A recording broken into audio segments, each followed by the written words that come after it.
Dr. Srijit Kumar, who is an health activist from Kerala, who specializes in medicine and diabetes care and is very passionate about public health. He was a past president of IMA. He founded the IMA iSafe project to establish infection control in a practice in private sector, especially in the small and medium institutions to enable medical care during COVID times. He would be talking to us on the clinical experience from United States of America. He specializes in lifestyle interventions for controlling diabetes and has authored the bestseller Prameham Maran Nalla Bhakshanam. With this very brief introduction, I welcome Dr. Srijit Kumar. Dr. Srijit, please. So thank you very much for this very kind opportunity, and congratulations, Ajit and team, for this brilliant workshop, I should say. And probably you are the person, or you are the team who is declaring that it is going to end. So at least the first part is very optimistic and makes all of us happy. And how it will end is the second question, where obviously we'll have different opinions. So as Stephen Covey said, begin with end in mind. So always it is best to see how it will end and plan accordingly. So there are probably 4 possible scenarios how this epidemic will end. One, we invent a drug and we give it to those who get infected. That is the ideal solution. 2, we invent a vaccine and give mass immunization and get everyone immune. The third possibility is that many people get the infection and the best survive, and there is a herd immunity.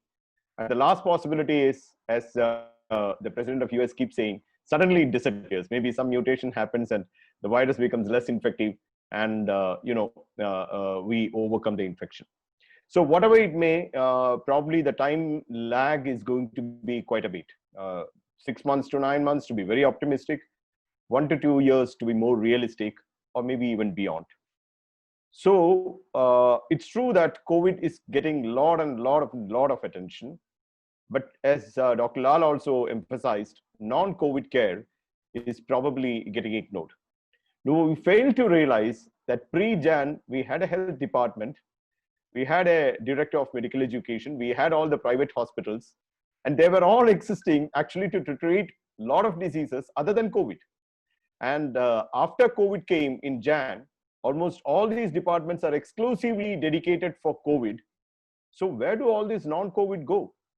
To the extent that if you have noticed, today there was a report in Hindu which said that, even in the medical colleges, the non-COVID care was not measuring up. So the same is true in almost all nations. WHO did conduct a survey, including 155 countries, during a period of 3 weeks in May, and they found a huge disruption in care, to around 53% for hypertension, 49% for diabetes, 42% for cancer care, 31% for cardiovascular emergency, and more than 60% for rehabilitation services. So all the non-COVID care world over is getting affected, and more importantly, the low and middle income countries are being affected the more. And we need to remember that probably around 71% of the global mortality, which comes to around 41 million deaths a year, is due to non-communicable diseases. And in India, Indian Council for Medical Research says that it is to the extent of around 62%. So we have to address this disruption in non-COVID care as we move ahead, because when we live with COVID, caring for those other diseases also is absolutely important. And the major disruptions we know is 1, lack of money, 2, lack of healthcare workers and health facilities, 3, lack of drugs, lack of testing facilities, lack of consultation. And we need to invent solutions to all these, so that by the time the epidemic ends, we are not left with a situation where people keep dying of non-COVID illness, and we just keep summarizing the COVID statistics every day. So that shouldn't happen. And we need to start inventing solutions right now. Now, I'll suggest a very drastic step. I'll say that from here onwards, we should have an exclusive COVID department other than the health service department. So we know that COVID needs management in various aspects.